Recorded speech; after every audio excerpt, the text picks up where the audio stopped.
ॐ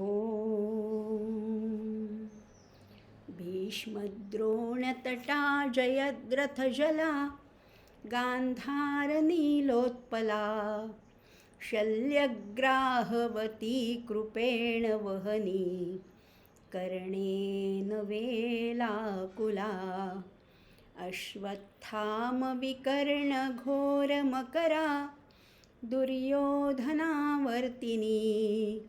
सोत्तीर्णा खलु पाण्डवैरणनदी कैवर्तकः केशवः पाराशर्यवचः सरोजममलं गीतार्थगन्धोत्कटन् नानाख्यानककेसरं हरिकथा सम्बोधनाबोधितं लोके सज्जनषट्पदैरहरः पेपीयमानं मुदा भूयात् भारतपङ्कजं कलिमलं प्रध्वंसि न श्रेयसे मूकं करोति वाचालं पङ्गुल्लङ्घयते गिरिं यत्कृपातमहं वन्दे परमानन्दमाधवं नारायणं नमस्कृत्य नरं चैव नरोत्तमं देवीं सरस्वतीं व्यासं ततो जयमुदीरयेत्. ओम श्री परमात्मने नमः. नमस्कार सर्वांना. माधवी रघुवीर या यूट्यूब चॅनलमध्ये आपणा सर्वांचं अतिशय मनापासून सानंद स्वागत करत आहे. आपण दर सोमवारी रात्री 8 वाजता भेटतो आहे. कुठल्या कार्यक्रमात? धर्मक्षेत्रे कुरुक्षेत्रे. आणि या माध्यमातनं आपण भगवद्गीतेतल्या प्रत्येक अध्यायातल्या प्रत्येक श्लोकाचा सर्वांगाने अभ्यास करण्याचा निदान प्रयत्न करतो आहे. म्हणजे त्याच्यातलं तत्त्वज्ञान हे महत्त्वाचं आहेच आहे, पण त्याच्यातलं व्याकरण आहे, त्याच्यातलं सौंदर्य आहे, त्याच्यातला जो गोडवा आहे किंवा त्याच्यातलं जे औचित्य आहे, नामांचं औचित्य, क्रियापदांचं औचित्य, प्रत्येक शब्द तिथे नेमका वापरला आहे. आणि ही आहे व्यासांची प्रतिभा.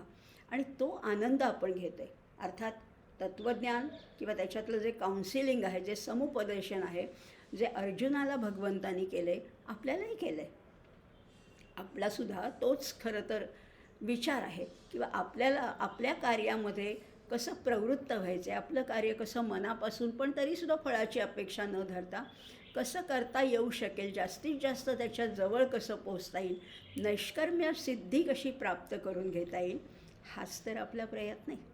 आणि भगवंत अर्जुनाच्या निमित्ताने आपल्या सगळ्यांना हे समजावून सांगतायत. मात्र गरज आहे ती आपण लक्ष देऊन ऐकण्याची. विवेकाने, सजगतेने, दक्षतेने हे तत्त्वज्ञान आपण ऐकायचं आहे. आणि नुसतंच श्रवणभक्ती नाही, त्याच्यानंतर त्याचं मनन झालं पाहिजे, त्याच्यानंतर त्याचं चिंतन झालं पाहिजे, निधिध्यास लागला पाहिजे. आणि मुख्य म्हणजे सर्वात श्रेष्ठ पायरी म्हणजे ते आचरणात यायला पाहिजे. जसं आता मागच्या वेळेस आपण आता सध्या बघतोय तो 14वा अध्याय. आणि 14वा अध्याय काय आहे? गुणत्रय विभाग योग. खूप जवळचं आहे. 13वा अध्याय थोडासा कठीण वाटत होता आपल्याला, कारण क्षेत्र आणि क्षेत्रज्ञ ह्याचा विचार आपण त्याच्यात पाहिला. पण 13व्या अध्यायापासून हे असी तत्त्वज्ञान सुरू झालेलं आहे. असी पदावर विशेष फोकस टाकलेला आहे.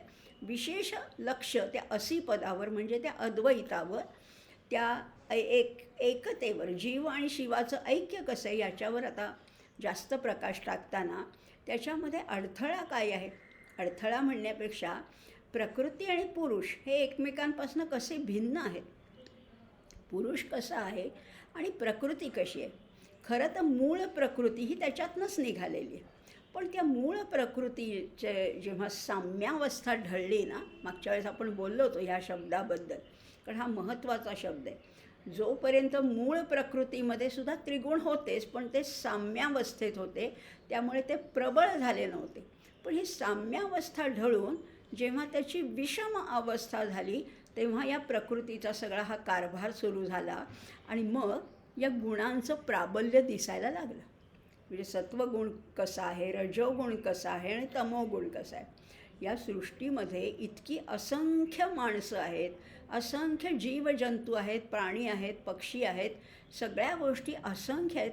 पण तरीसुद्धा या गुणांचं जे कॉम्बिनेशन आणि परमिटेशन आहे ना, ते प्रत्येकामध्ये वेगळं आहे.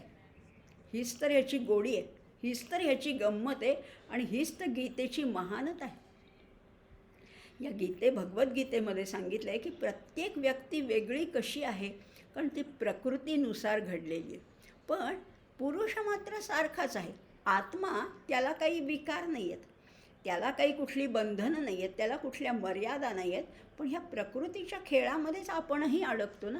या प्रकृतीचं जे वैचित्र्य आहे, वैविध्य आहे, त्याच्यातलं जे नानात्व आहे, त्याच्यामध्येच आपल्याला गंमत वाटते. म्हणून तर आपण पर्यटनासाठी एवढ्या लांब लांब जातो. नाहीतर आपल्या घरात काय कमी आहे. पण आपण जातो, काश्मीरला जातो, मनालीला जातो, स्वित्झर्लंडला जातो, आणखीन कुठे कुठे जातो. कशासाठी? विविधता बघण्यासाठी. शेवटी काय आहे? ही विविधता आहे. या प्रकृतीची विविधता आपण पाहतोय, पण ही विविधता पाहताना मूळ तत्त्व खरं तर विसरायचं नाही, हरवायचंच नाही आहे.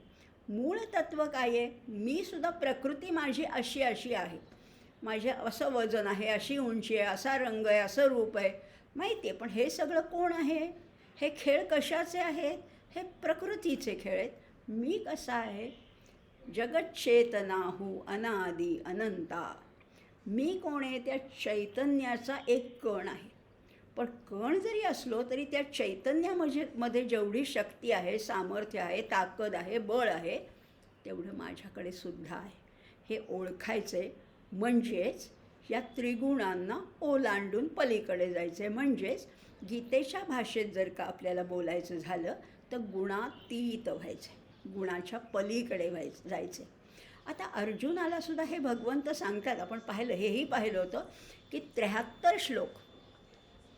काय सुंदर आहे हो, गीतेची रचनाच इतकी सुंदर आहे. 73 श्लोक म्हणजे 12व्या अध्यायातले 19 श्लोक. आपण परत परत बोलतो आहे, पण पुन्हा मला बोलावंसं वाटतंय.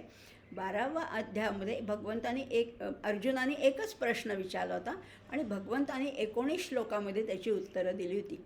पुढे 13व्या श्लोक तर सलग भगवंतच बोलत आहेत 34 श्लोकामध्ये. आणि आत्ताच्या ह्या 14व्या अध्यायामध्ये 20 श्लोक भगवंतच बोलले. म्हणजे 34 आणि 20 54 आणि ते 19 असे 74 श्लोक होत आहेत. हे 73 श्लोक होतात आणि हे 73 श्लोक भगवंत बोलत आहेत. आणि त्याला आपण म्हटलं होतं अमृताची धार आहे. अमृताची धार कशी असते?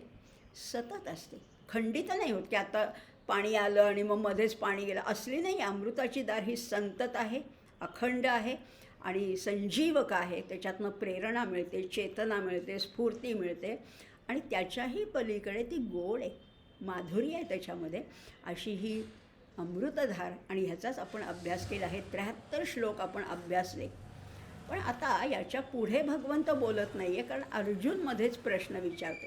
आणि साहजिकच आहे ना, हा संवाद आहे म्हणूनच ह्याच्यात गोडी आहे, म्हणूनच ह्याच्यात उत्सुकता आहे की पुढे काय सांगणार आहे. आता हे सगळं 73 श्लोक ऐकल्यानंतर तुमच्या माझ्या मनातही कितीतरी प्रश्न उद्भवले ना. सगळं कळलं का? कळलंही नाही, पटलंही नाही. कळल्यासारखं वाटतं पण कळत नाही ना. हेच तर आहे. वाटतं की हां कळलं, पण परत विचारलं तर परत काही आम्हाला आठवत नाही. आणि कळलं जरी समजा तरी वळतंय कुठे. त्यामुळे कळणं वळणं महत्त्वाचं आहे. आणि ह्याच्यासाठीच तर आपला प्रतिनिधी आहे तो अर्जुन आहे. आणि म्हणून त्यांनी प्रश्न विचारला आहे की हे जे तू सांगतोयस की गुणातीत कसा होतो, त्रिगुणांचं परिणाम काय होतात, त्रिगुण शरीरामध्ये उद्भवलेत हे किंवा प्रबळ झालेत हे कसं ओळखायचं, कुठल्या वेळेला कुठला गुण प्रबळ होतो आणि मग त्याचे परिणाम काय होतात, किंवा मृत्यूसमयी जर का रजोगुण तर तमोगुण किंवा सत्वगुण जर का त्या वेळेला प्रबळ झाला असला तर पुढची गती काय मिळते, असं सगळं भगवंत सविस्तर सांगतायत. पण अर्जुन कसा आहे? विचक्षण श्रोता आहे. नुसताच ऐकून सोडून देत नाही. एका कानाने ऐकलं आणि दुसऱ्या कानाने सोडून दिलं असा अर्जुन नाही आहे. म्हणून अर्जुन म्हणतोय की बरं कळलं, जसं स्थितप्रज्ञाच्या वेळेससुद्धा अर्जुनाने प्रश्न विचारला होता. भगवंतांनी खूप सुंदर वर्णन केल्यानंतरसुद्धा अर्जुन म्हणाला होता की काय याची लक्षणं काय? स्थितप्रज्ञस्य का भाषा समाधिस्थस्य केशव स्थितधीः किं प्रभाषेत किं आसीत व्रजेत किं. त्याची लक्षणं काय, त्याचं बोलणं कसं, त्याचं वागणं कसं आहे, त्याचा आचार कसा आहे. आत्तासुद्धा हे गुणातीत ऐकून अर्जुनाला प्रश्न पडला आहे की असा असतो का? खरंच असतो का? प्रॅक्टिकली असतो का? का हे नुसतं थेअरॉटिकलीच आहे, हे नुसतं शब्दातच सांगितलं आहे, असा माणूस असतो? मग असला समजा तर त्याची लक्षणं तरी काय आहेत? कैर्लिंग स्त्रीन गुणान एतान, असं त्यांनी प्रश्न विचारला आहे. कैर्लिंग स्त्रीन गुणान एतान ती तो भवती प्रभो. ह्याच्या पलीकडे जाणारा माणूस, त्याची लक्षणं तरी काय आहे? किम आचार, हा त्याचा आचार कसा आहे? किम आचार कथैच एतां त्रीन गुणान अतिवर्तते. मग अशी अतित्य शब्द वापरला आणि आता अतिवर्तते म्हणजे ओलांडून पलीकडे जातो. आपण रस्त्याने चाललो आहे, एखादा पाण्याचा ओहोळ आला, एखादा पाट आला, तर आपण एक उडी मारून पलीकडे जातो. तसंच आहे, प्रवास चालला आहे, जीवाशिवाचा प्रवास सुरू आहे, त्याच्यामध्ये हे त्रिगुण अडथळा बनून येत आहेत. मग या त्रिगुणांना एक ओलांडून पलीकडे जायचं, एक उडी मारायची. पण इतकी सोपी उडी नाही आहे हो. आपण व्यवहारात शरीराने जी उडी मारतो तशी सोपी नाही आहे. म्हणून इथे म्हणलेलं आहे अतिवर्तते, जो पलीकडे कसा जातो ह्या त्रिगुणाच्या, हे मला तू सांगशील का? आणि ह्याच्यातला सुद्धा आता स्थितप्रज्ञाच्या वेळेस प्रश्न विचारला तो त्रयस्थ दृष्टीने विचारला होता. स्थितप्रज्ञ कसा दिसतो, कसा बोलतो, कसा वागतो वगैरे. आता तेवढंच नाही आहे, आता अर्जुनाची उंची वाढलेली आहे, वैचारिक खोली वाढलेली आहे आणि आता तो म्हणतोय की त्याची लक्षणं सांग, त्याचं आचरण सांग. पण त्यापेक्षा महत्त्वाचा प्रश्न तिसरा प्रश्न आहे. याच्यात 3 प्रश्न विचारला, त्याची लक्षणं कुठली, त्याचं आचरण कसं असतं. पण तिसरा प्रश्न महत्त्वाचा आहे, कथमच एतान त्रीन गुणान अतिवर्तते. या 3 गुणांना ओलांडून पलीकडे जायचं तरी कसं? कारण माझी इच्छा आहे गुणातीत व्हायची. स्थितप्रज्ञाचा प्रश्न विचारला तेव्हा काही अर्जुनाची इच्छा नव्हती, बाबा कसा आहे एवढंच विचारलं होतं. पण आता उपाय विचारतोय, अर्जुन विचारतोय उपाय काय आहे. आता हा अर्जुनाचा प्रश्न कसा आहे बघा. आता त्यांनी विचारला खरं तर प्रश्न. स्थितप्रज्ञाच्या प्रकरणामध्ये भगवंतांनी सविस्तर उत्तरही दिलं होतं.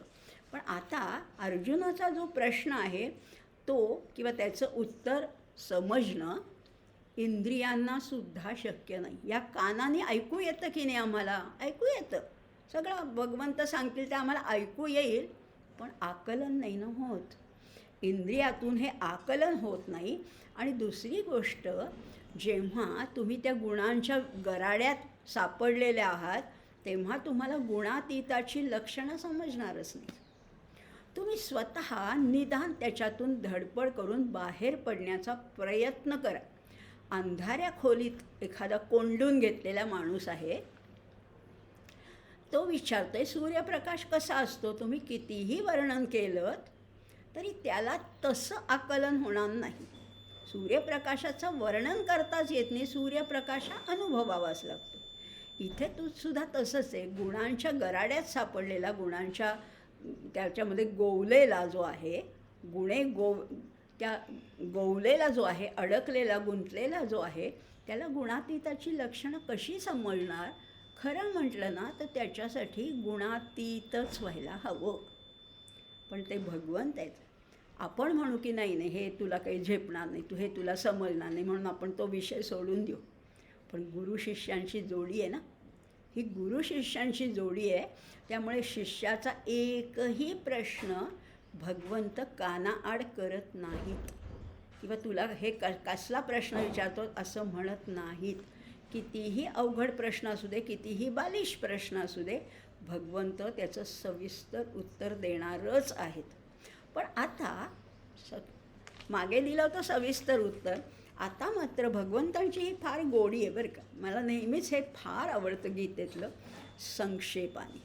कधी सविस्तर, विस्तरेण, असं विभूती विस्तराने सांग असं अर्जुन म्हणाला होता.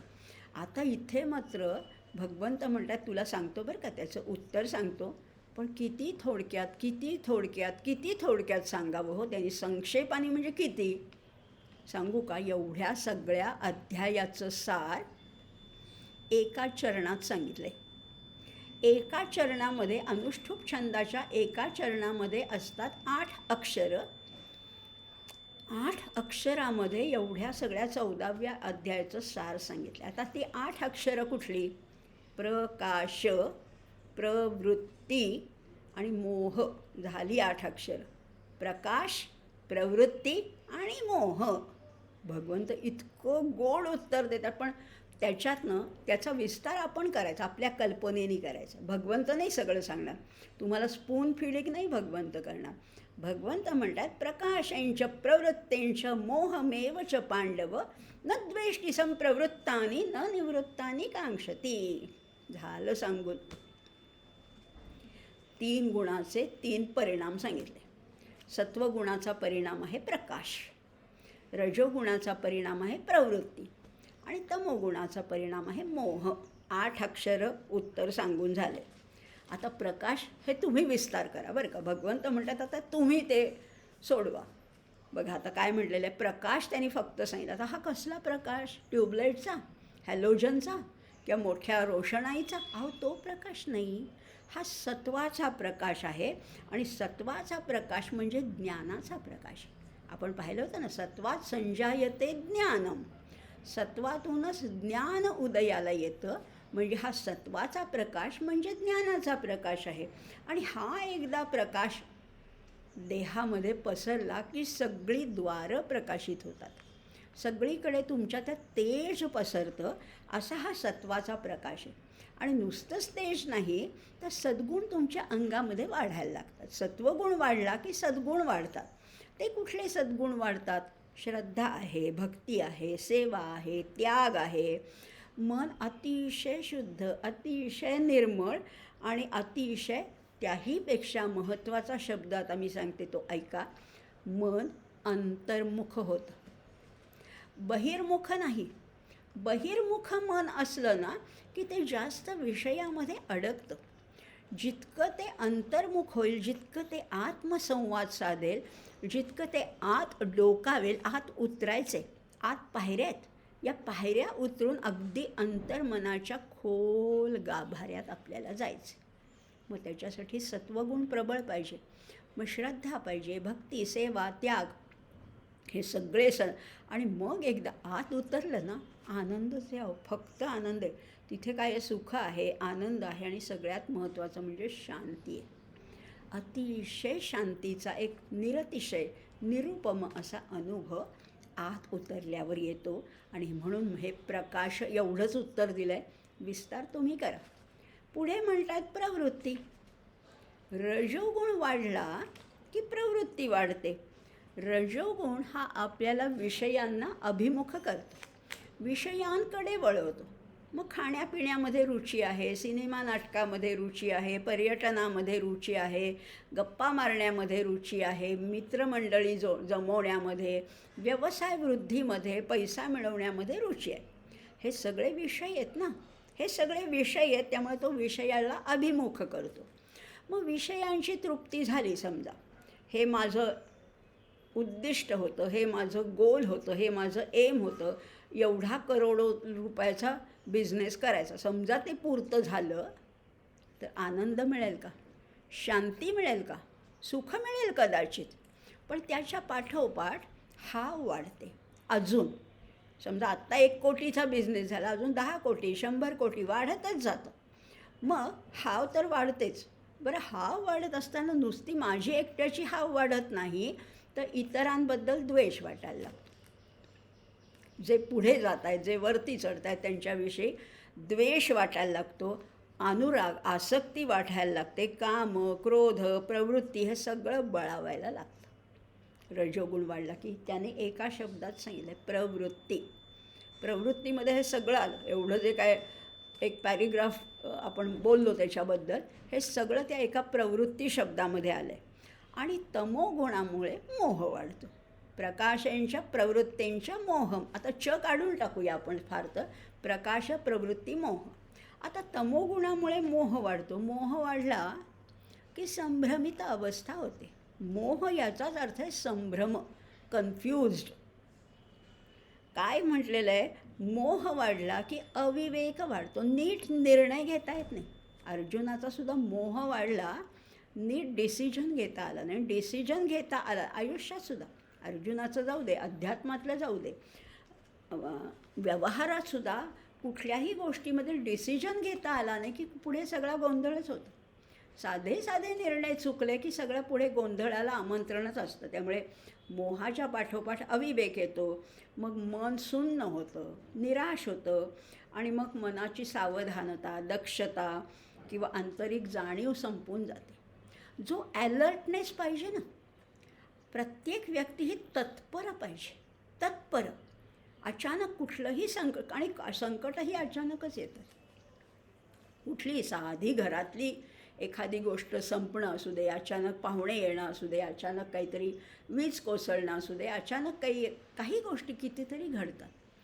माणूस जर सत्वगुणी असेल तर तो ॲलर्ट असतो, तो तत्पर असतो, तो दक्ष असतो. इथे ही दक्षताच संपते, ही सावधानताच संपून जाते आणि मग त्याच्यातनं विमनस्कता, नैराश्य, वैफल्य किंवा अगदी आजच्या भाषेत म्हटलं तर डिप्रेशन वाढतं. तमोगुणामुळे एक तर सारखं निद्रा, आलस्य, प्रमाद, अविवेक हे तर होतंच, पण ती सारखी निद्रा त्याच्यामुळे काय होतं की डिप्रेशन वाढतं. दुसरं काही करायला सुचतच नाही आणि मग मन स्तब्ध होतं. स्तब्ध दोन अर्थाने होतं बरं का. मन शांत स्थिर होणं चांगली गोष्ट आहे. मनाला स्थिर करायला सगळ्या संतांनी सांगितलं आहे, मन करा रे प्रसन्न सर्व सिद्धीचे कारण. मन स्थिर व्हायला पाहिजे, पण स्तब्ध मन काहीच करत नाही, कुठलेच निर्णय घेत नाही, काहीच ॲक्शन करत नाही. आणि ही शांती नाही आहे, ही स्तब्धता म्हणजे ही स्थिरता नाही आहे. कारण मध्ये मनाची वृत्ती लय पावून ते बीजावस्थेमध्ये जातात. पुन्हा उलटा प्रवास सुरू होतो. मनाच्यातल्या वृत्ती संपून जातात, त्या लय पावतात आणि पुन्हा त्या बीजावस्थेमध्ये जातात. आणि ह्याला मुद्दाम मी हा विषय बोलते आहे, पण आपल्याला थोड्या आध्यात्मिक टर्म्स समजून घ्यायच्या आहेत. आणि ह्या वृत्तीला कषाय म्हटलेलं आहे. कषाय वृत्ती, कषायाचे दोन अर्थ खरं तर आधीच माहिती आहेत आपल्याला.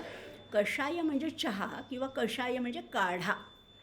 आणि चहा काय किंवा काढा काय कसा असतो, तर तो असतो गढूळ. माहिती आहे ना, गढूळ असतो. काढासुद्धा त्या काही आपण त्याच्यामध्ये वनस्पती काय घालतो, द्रव्य, त्याच्यामुळे तो गढूळ होतो. इथे सुद्धा मनाच्या वृत्ती जरी लय पावल्या असल्या तरी त्या बीजावस्थेमध्ये गेल्यामुळे ती जी वृत्ती आहे, ती जी अवस्था आहे, तिला कषाय अवस्था म्हटलेलं आहे. आणि ह्या कषायवरनं आणखीन एक पद आठवलं. नारायणानंद सरस्वती यांनी एक सुंदर पद रचलेलं आहे. ते म्हणतात, कषाय तैसे लय विक्षेप हि रसास्वादवा ना बाधो, विघ्नरहित हे चित्त सुखाने तव पद शांती आस्वादो, प्रसन्न हो उन भाष्यकार गुरु ज्ञान दृष्टीचे हो दाते, महापुरुष हो बोला बोला तथास्तु तथास्तु तथास्तु ते. कषाय, लय आणि विक्षेप हे मनाचे अडथळे, मनाचे हे मुख्य असे अडथळे आहेत. त्यामुळे कषाय लक्षात घ्या. आता हे थोडी नवीन आपण टर्म्स मुद्दामच मी याच्यात बोलते आहे. कषाय म्हणजे स्तब्धता, काही न सुचणं. लय म्हणजे निद्रा आणि विक्षेप म्हणजे विषयांकडे सारखं ओढ घेणं, विषयानुसंधान. आता हे सगळ्यांनाच येतात. कषाय, लय, विक्षेप हे तीन अडथळे ज्ञानी पुरुषांना सुद्धा येतात आणि अज्ञानी लोकांना तर येतातच. पण गंमत अशी होते की अज्ञानी जे आहेत किंवा जे आत्ता ह्या मार्गावरती आहेत, जे साधक अवस्थेमध्ये आहेत, ते काय म्हणतात की असा कसा अडथळा आला, असे कशा माझ्या वृत्ती हे झाल्या. म्हणून तो त्या अडथळे मान्य न करता त्यांना विरोध करतो की असं होता कामा नाही बरं का. मला मन स्थिर करायचं आहे, मला ध्यानाला बसायचं आहे, मला समाधी अवस्थेपर्यंत जायचं आहे. सारखं तो मनाला बजावतो. कोण? अहो आपल्यासारखेच. अज्ञानी म्हटलं तर राग येईल तुम्हाला, पण आपण सगळे अज्ञानी आहोत. कारण असे चुकीचे विचार आणि येतातच ना. तुमच्या काय माझ्याही मनात काही वाईट विचार येतच नाहीत का? येतात. आणि वाईट विचार आले की आपल्याला वाईट वाटतं आणि आपण असं अगदी निश्चय करतो की असे वाईट विचार माझ्या मनात येता कामा नयेत, माझ्या मनात चांगलेच विचार आले पाहिजेत. पण हा सुद्धा मोहच आहे अहो. हा सुद्धा मोहच आहे. कारण विरोध करणं म्हणजेच त्या विकारांना सत्यत्व देण्यासारखं आहे, त्यांना सत्यत्व देण्यासारखं आहे. पण जो खरा गुणातीत आहे, जो ज्ञानी आहे, त्याच्यामध्ये काय आहे? त्याच्यामध्ये आंतरिक संघर्ष नाही आहे, आतमध्ये झगडा नाही आहे. आमच्या मनात सारखाच सुष्ट आणि दुष्टाचा, चांगल्या वाईटाचा सारखा झगडा चालू आहे. आम्ही म्हणतो नाही नाही वाईट नको, मला चांगल्या मार्गाने जायचे. हे सारखं मनाला आपण बजावत असतो. हा जो गुणाच्या पलीकडे गेला आहे ना, तो म्हणतो असू देत. तो कशात तिथे आंतरिक संघर्ष नाही, नैराश्य नाही, वैफल्य नाही. कारण तो म्हणतो, तो मानतो की हे जे विकार आहेत ना, हे प्रकृतीजन्य आहेत. आणि प्रकृतीजन्य आहेत म्हणूनच ते अज्ञानजन्य आहेत. त्यामुळे मी कोण आहे? मी या सगळ्यापासून वेगळा आहे, मी अलिप्त आहे.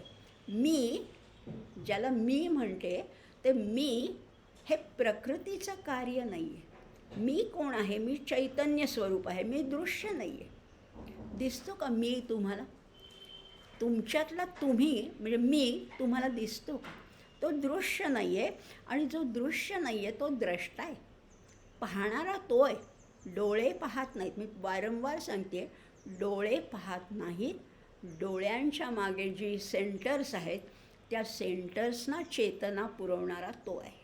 तो मी आहे, तो चैतन्य स्वरूप आहे, तो द्रष्टा आहे, तो त्रिगुणांपासून भिन्न आहे. पण तरीसुद्धा तोच त्यांना चेतना देतो, स्फूर्ती देतो.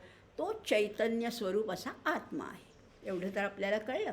म्हणजे गुणातीताच्या मनामध्ये भेद नसतो आणि भेद नाही, त्यामुळे त्याला दुःखही नाही. आम्हाला दुःख होतं की असं कसा वाईट विचार माझ्या मनात आला. अहो तो स्वाभाविक आहे, अगदी नैसर्गिक आहे. आणि मग आपण ह्या सगळ्याचं खापर कशाच्या तरी माथ्यावर फोडतो किंवा मला रोग हा असा कसा झाला, मला इतकी मी काळजी घेऊन सुद्धा. अहो हे प्रारब्धाचे भोग आहेत, ते येणारच आहेत. प्रारब्धानुसार हे जे भोग आहेत ते आपोआप येतात. शुद्ध भोग हे प्रारब्धाचे आनंदाने भोगावे, शरीरवर तो शास्त्राधारे अंती तव अजपद पावे. आता सगळ्या संतांना भोग भोगावे लागलेच ना. सगळ्या संतांना आजारपणं होतीच, काही शारीरिक व्याधी विकार होतेच की, असंच काही नाही आहे. त्यामुळे हे लक्षात घ्यायचं आहे की हे प्रारब्धाचे भोग आहेत, त्याचा अडथळासुद्धा मानायचं नाही. प्रारब्ध त्याच्या मार्गाने जाऊ दे आणि माझं ज्ञान माझ्या मार्गाने जाऊ दे. रेल्वेचे रूळ कसे असतात? समांतर असतात, ते एकमेकांमध्ये ढवळाढवळ करत नाहीत. त्यामुळे प्रारब्ध आणि ज्ञान हे एकमेकाला विरोधी नाही आहे. आणि मग ते आपापल्या मार्गाने जातात. चांगले विचार येतात, जातात, राहतात. वाईट विचारसुद्धा तसेच होतात. पण ज्ञानी मनुष्य त्याच्यासाठी मुद्दाम आटापिटा करत नाही, त्याच्यासाठी प्रयत्न करत नाही किंवा तो प्रश्नही विचारत नाही की तुम्ही का आलात, इतके वाईट विचार माझ्या मनात का आले, असा तो प्रश्नसुद्धा विचारत नाही. मग ज्ञानी किंवा गुणातीत काय म्हणतात की विकार आलेत ना, येऊ देत, दुर्लक्ष करायचं त्यांच्याकडे. आणि दुर्लक्ष केलं की जशी ती व्यक्ती निघून जाते, तसं विकारांकडे सुद्धा दुर्लक्ष करा, ते निघून जाते. तुम्हाला तुमचं काम करायचं असलं तर करा. तुम्हाला माझ्या शरीरावर अटॅक करायचा आहे का, हल्ला करायचा आहे का, माझ्या शरीरामध्ये रोगपेशी सोडायच्या आहेत का? समजा काही मला दुर्धर रोग झाला, कॅन्सर झाला, अल्सर झाला, काही कुठलाही रोग, ॲक्सिडेंट झाला, अहो ते प्रकृतीचं कार्य आहे. मला झालं आहे का? मी या सगळ्यापासून अलिप्त आहे. त्यामुळे मी माझ्या स्वरूपात स्थिर राहतो, तुम्ही तुमची कामं करा, असं तो म्हणतो. आणि मला लक्षात घ्या, जो मी आहे ना, खरा मी, त्याला काळसुद्धा स्पर्श करू शकत नाही. आणि म्हणून इथे पुढे म्हटलेलं आहे, न द्वेष्टी संप्रवृत्तानी न निवृत्तानी कांक्षती. आता चांगला विचार आला आहे बरं का, माझ्या मनामध्ये अगदी भगवत प्राप्तीचे छान विचार आले, हे असेच राहावेत असंही तो म्हणत नाही. आणि न द्वेष्टी संप्रवृत्तानी न निवृत्तानी कांक्षती, किंवा गेले म्हणून त्याचा शोकही करत नाही. वाईट विचार आले गेले, चांगले विचार आले गेले, त्याचं काही समजत नाही. न द्वेष्टी आणि न कांक्षती. पण हे बाहेरनं समजत नाही बरं का, हे बाहेरनं कुणालाही समजत नाही, ते ज्याचं त्यालाच कळतं. माझ्या मनामध्ये किती विचारांचा कल्लोळ माजला आहे तुम्हाला कुठे माहिती आहे, किंवा त्यांच्या मनातलं ह्यांच्या मनातलं मला कुठे कळतं आहे. प्रत्येकाच्या मनामध्ये हे बाहेरून कुणालाच समजत नाही, कारण राग आणि द्वेष प्रत्यक्ष दिसत नाही, त्याचा परिणाम दिसतो बरं का. एखादी व्यक्ती रागावली आहे, आतमध्ये किती खळबळ माजली आहे, त्याचा चेहरा लाल होतो, नाक किंवा शीर उडायला लागते कपाळाची, किंवा हात वारे करायला लागतो, हे परिणाम आहेत. रागद्वेष दिसत नाहीत, हे परिणाम दिसतात, रागद्वेष दिसत नाहीत. ते इंद्रियांचे विषय नाहीत, ते मनाचे विषय आहेत. इंद्रिय हा त्याचा परिणाम आहे. चेहरा लाल होणं, कपाळाची शीर उडणं वगैरे हे, किंवा अद्वा तद्वा बोलणं, हे इंद्रियांचे परिणाम आहेत. हे मनाचे, म्हणजे हे इंद्रियाचे विषय नाही आहेत, ते मनाचे विषय आहेत. आणि मनातली खळबळ कळत नाही, ज्याची त्यालाच कळते. आणि त्याच्यासाठी ही कळण्यासाठी आधी आपल्यालाच गुणातीत व्हायला पाहिजे. अर्जुनासारखं व्हायचं का मग आपण? चला तर मग आपण निदान निश्चय करूया की तसं व्हायचं आहे. पण जे होईल त्याला सामोरं जायचं. मात्र वाईट विचार आले येऊ देत, चांगले विचार आले येऊ देत. राष्ट्रपतींची परेड कशी असते 26 जानेवारी 15 ऑगस्टला आपण बघतो. राष्ट्रपती एका पोझिशनमध्ये उभे असतात आणि त्यांच्यासमोरनं परेड चाललेली असते. बायेमूड म्हटलं की ते सगळे डावीकडे बघतात त्यांच्याकडे आणि त्यांना सॅल्यूट करतात आणि जातात. मग त्याच्यामध्ये कोण उंच आहे का, कोण गोरा आहे का, कोण बुटका आहे का, असं ते बघत नाहीत. जशी ती परेड डोळ्यासमोरनं जात असते, हे विकारही जाऊ देत ना. माझ्याच मनातले विकार आहेत, माझंच हे सगळं आहे, जाऊ देत. फारसं काही त्याच्यामध्ये गुंतायचं नाही, काही लक्ष द्यायचं नाही. आणि म्हणून हा श्लोक सांगितला आहे, न द्वेष्टी संप्रवृत्तानी न निवृत्तानी कांक्षती, की आता गेलेत आता कधी येतील, मग त्याची इच्छा करा, असलं काही नाही आहे. कळला हा श्लोक? 22वा श्लोक होता हा. आता पुढे म्हटलेलं आहे, उदासीन वदासीनो गुणैर्यो न विचाल्यते गुणावर्तंत इत्येव योवतिष्ठती नेंगते. सुंदर शब्द वापरलेला आहे. शब्द काय आहे? पहिला शब्द काय आहे? उदासीनवत आसीनः. उदासीनवत आसीनः. उदासीनवत आसीनः म्हणजे काय? उदासीनाप्रमाणे जो आहे तो उदासीनवत आसीनः असं त्याचं वर्णन केलेलं आहे. आता बघूया उदासीनवत आसीनः म्हणजे कसा आहे तो. बघा, उदासीन कुणाला म्हटलं? आपण पुष्कळ वेळा शब्द गेला आहे, पूर्वी नाही असं नाही, पण तरी पुन्हा अध्यात्मामध्ये हा दोष नाही बरं का. पुन्हा पुन्हा सांगणं हा अध्यात्मामध्ये दोष नाही, व्यवहारात असू शकेल. व्यवहारात एखादी गोष्ट परत परत ऐकायला आपल्याला कंटाळा येतो. अध्यात्मामध्ये समजा कंटाळा आला तरी ऐकावं, कारण ते ठसत जातं. प्रत्येक वेळेस त्याचा इफेक्ट किंवा त्याची इंटेन्सिटी वाढत जाते. उदासीनचा अर्थ आपण मागे पाहिला होता, पण परत सांगते, आचार्यांच्या भाषेत आता सांगते बरं का. शंकर भाष्यामध्ये शंकराचार्य काय म्हणतात? वादी प्रतिवादिनो उभयोः कस्यापि पक्षम अनवलंब्य तद उभय व्यापारद्रष्टा तटस्थः पुरुषः उदासीन इति उच्यते.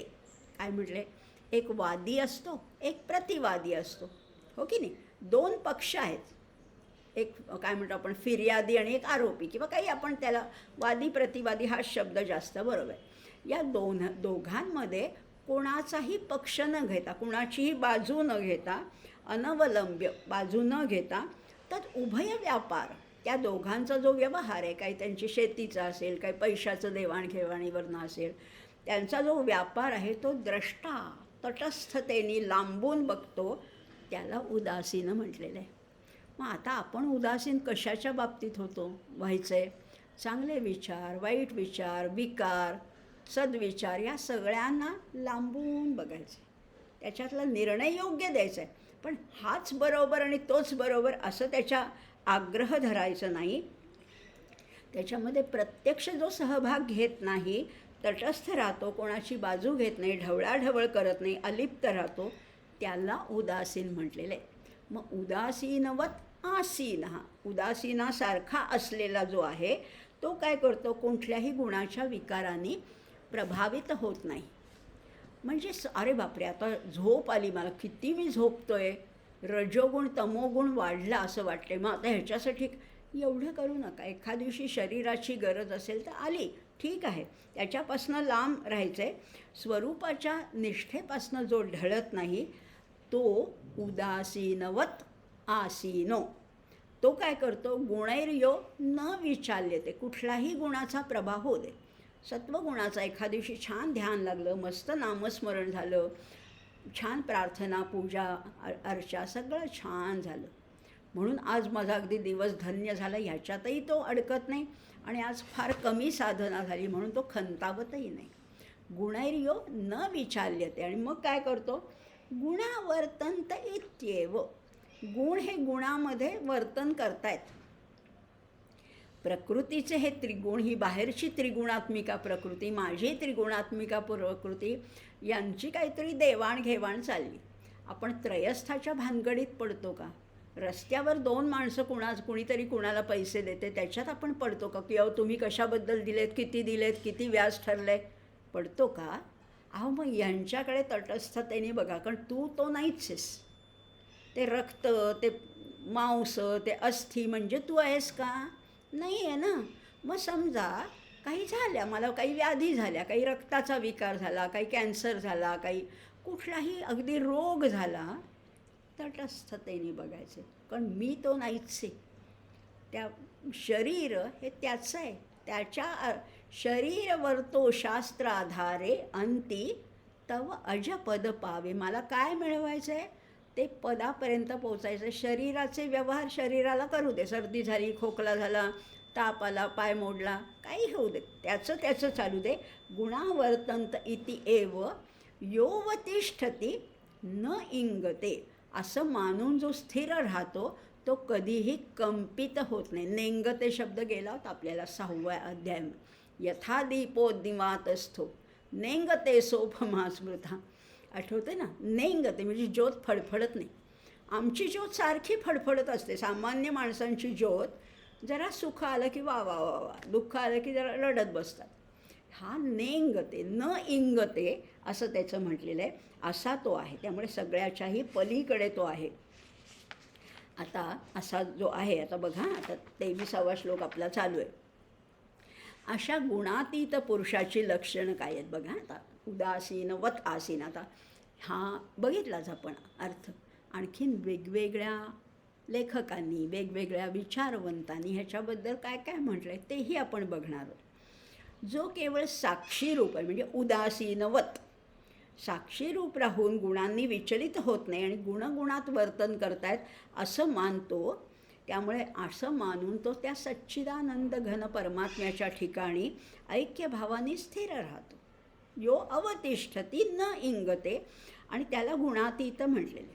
आता इथे उदासीनाचा अर्थ तर आपण पाहिला, पण लोकांना वाटतं उदासीन म्हणजे निराश का काय, तर निराश वगैरे नाही.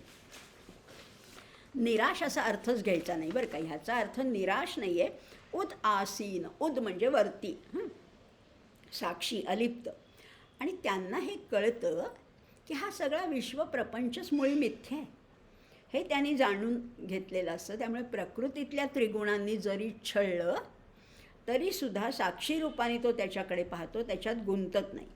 आता बघा ना, हे नुसतं भगवंत सांगून थांबत नाही आहेत. या भगवंतांना काही माहिती नव्हतं का? श्रीकृष्णाला, आता मी भगवंत नाही म्हणत, आता श्रीकृष्णाला माहिती नव्हतं का यादवांचा नाश कसा आहे? भागवतामध्ये, त्या मौद्गल पुराणामध्ये सांगितलेलं आहे. महाभारतामध्ये मौद्गल पर्वामध्ये सांगितलं आहे की त्या मुसळाचं निमित्त होऊन यादवांचं परस्परांमध्ये मोठं युद्ध झालं. तेव्हापासूनच शब्द आला यादवी माजणं. आणि मग सगळ्या त्या यादव कुळाचा नाश झाला. थांबवता नसता का आला? नाही थांबवला ना. माझंच कुळ आहे, मग माझा मी नाश कसा होऊ देईन असं भगवंत म्हणाले नाही आहेत. त्यामुळे शरीराचे विकार आहेत, प्रकृतीचे विकार आहेत, ते त्याचे त्याचे आहेत. या सगळ्यांना त्यामुळे त्याच्या पलीकडे जायचं आहे. खरं त्या सगळ्या जगाच्या नियंत्याला हे काय अडवणं अशक्य होतं का? त्या यदुवंशीय लोकांवर ज्या आपत्ती आल्या त्याच्यापासून त्यांचं रक्षण करणं शक्य होतं का नाही? पण नाही केलं.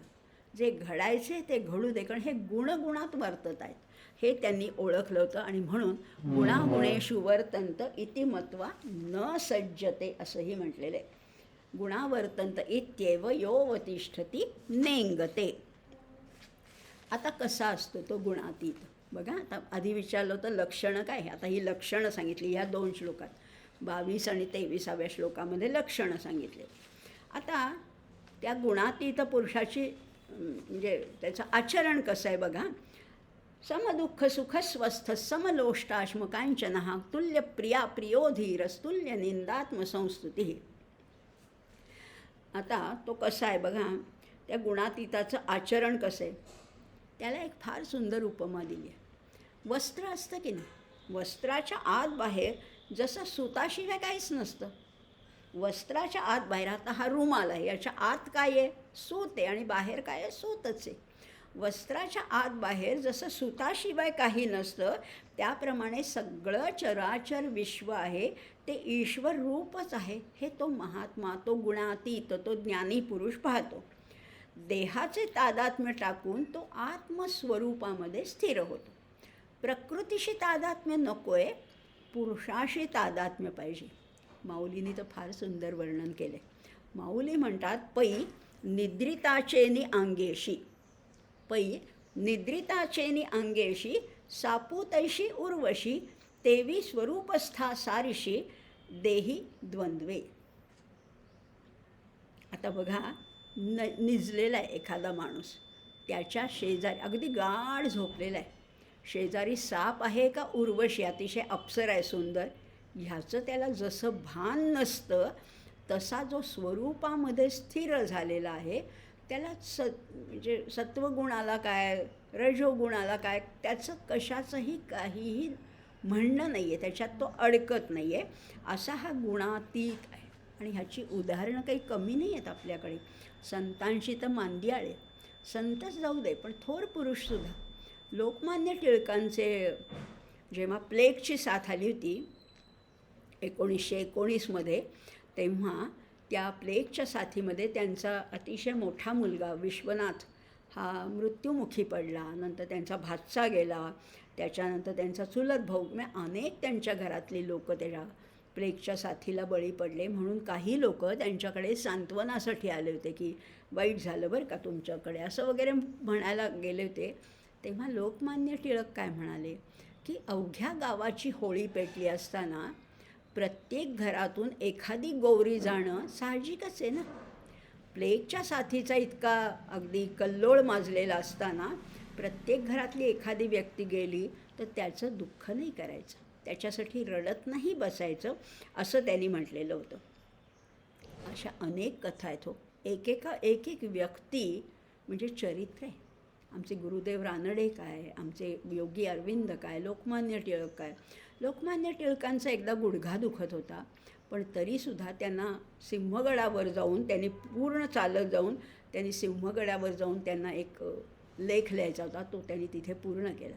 म्हणजे हे दुखतंय आम्ही लगेच जरा नख दुखत असलं तरी त्याचं बाऊ करतो आणि सारखं म्हणतो की नाही माझं हे दुखतंय, माझं ते दुखतंय.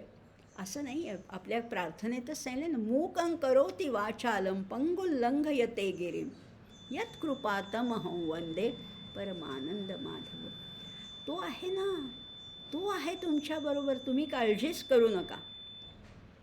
समदुःख सुख स्वस्थ स्वे स्थिरः असा तो स्वस्थ आहे.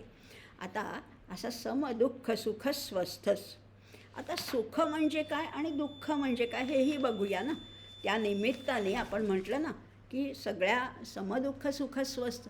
सुख दुःख म्हणजे काय आपण किती रोज वापरतो नाही का शब्द, सुख झालं आणि दुःख झालं. पण तसं नाही आहे.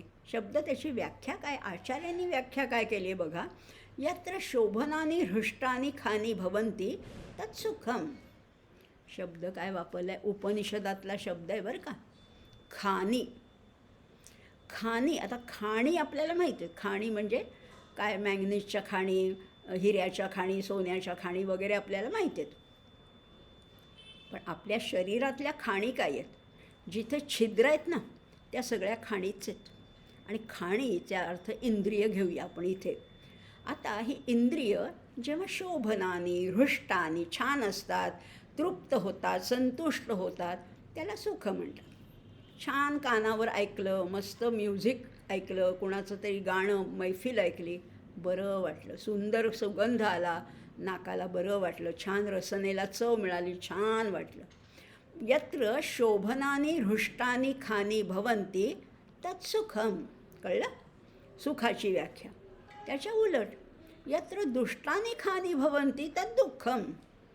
त्या इंद्रियांना त्रास होतो. घाण वास आला बाई कुठला तरी, कचरा पेटीचा वास आला, घाण वास आला, घाण काहीतरी कलकलाट ऐकायला आला, कानांना त्रास होतो. डोळ्याला काहीतरी भयंकर दृश्य बघायला लागलं तर त्याला त्रास होतो. म्हणून ही इंद्रिय जेव्हा दुःखी होतात, दुष्ट म्हणजे वाईट अर्थाने नाही, त्यांना प्रतिकूल परिस्थितीचा सामना करायला लागतो, तेव्हा दुःख होतं. हे आता साधी व्याख्या आहे. इंद्रियांना जे सुखकर आहे, अनुकूल आहे, ते सुख. इंद्रियांना जे प्रतिकूल आहे ते दुःख. समजलं? आता सुख दुःख, आता हे दोन्ही सम मानायचे, हे तर अवघडच आहे. त्या सुखाने काय होतं, इंद्रिय पुलकित होतात, हर्षित होतात, त्याच्या अंतःकरणामध्ये अनुकूल अशा वृत्ती निर्माण होतात, त्याला सुख. आणि दुःख कशाला हे आपण आत्ताच पाहिलं. अप्रिय विषयांशी त्या इंद्रियांचा जेव्हा सन्निकर्ष होतो तेव्हा होतं ते प्रतिकूल वृत्ती निर्माण होतात आणि त्याला दुःख म्हटलेलं आहे. आता दोन्ही, अज्ञानी माणूस काय असतो, तो इंद्रियाशी तादात्म्य पावलेला असतो आणि म्हणून तो म्हणतो मी आज सुखी आहे, मी दुःखी आहे. सुख दुःख शेवटी ह्या मनाच्या भावना आहेत, इंद्रियांच्या नाहीच आहेत.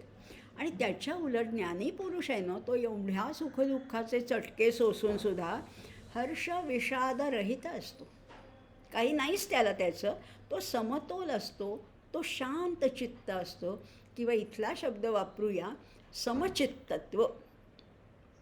त्याच्याकडे समचित्तत्व. आणि मग तो कुठल्याही कितीही मोठं दुःख असू दे, आपल्या शरीराला वेदना होऊ देत, आपल्या मुलाबाळांना, नातेवाईकांना, काही कुठेही कितीही भयंकर संकट आलं तरी तो विचलित होतच नाही. आपण मागे पाहिलं तर यस्मिन् स्थितो न दुःखेन गुरुणापि विचाल्यते. गुरुणा अपि दुःखेन न विचाल्यते. गुरुणा म्हणजे मोठ्या दुःखाने सुद्धा जो विचलित होत नाही, तो सम दुःख सुख. आता बघूया आणखीन. आपण एक श्लोक सगळ्या अंगाने बघतो, सगळ्या पैलूंनी बघतो, सगळ्या बाजूंनी बघतो.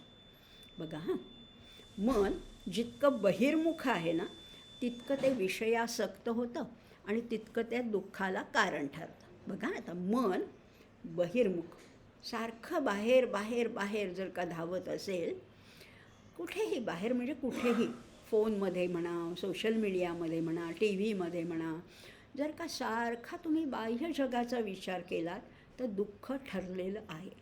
100% तुमच्या वाट्याला दुःख येणारच.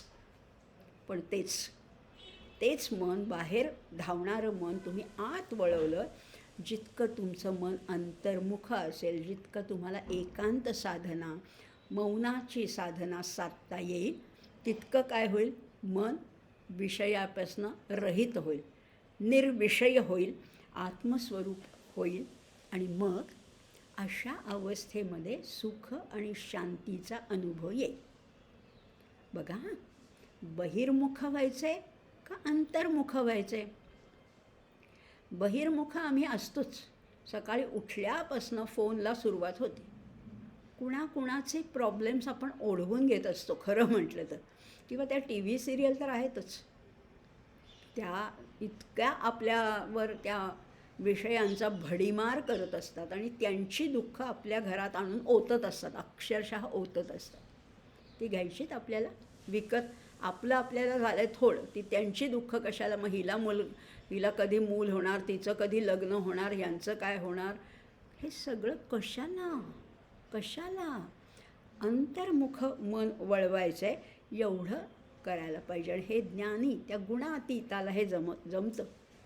In spite of all problems wise person is always happy with himself. Happy होण्यासाठी काहीतरी मला आणून द्या, गिफ्ट द्या, असलं काही नाही आहे. तो आत्मन्येवच संतुष्ट हा. आतमध्येच संतुष्टी आहे.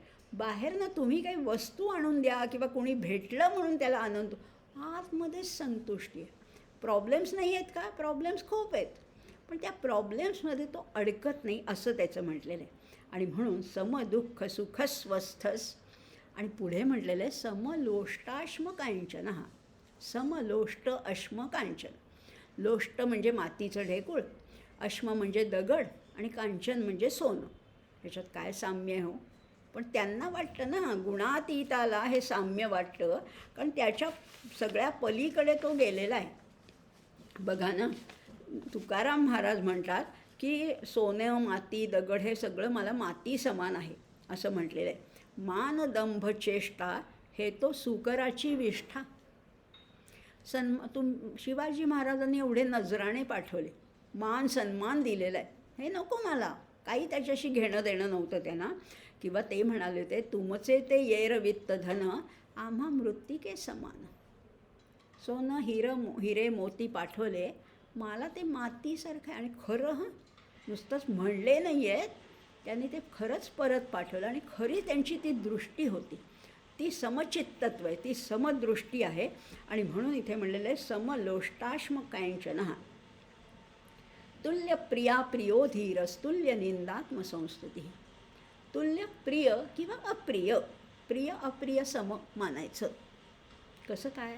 प्रियमध्येच आमचं आवड आहे ना, आणि अप्रियमध्ये नावड आहे.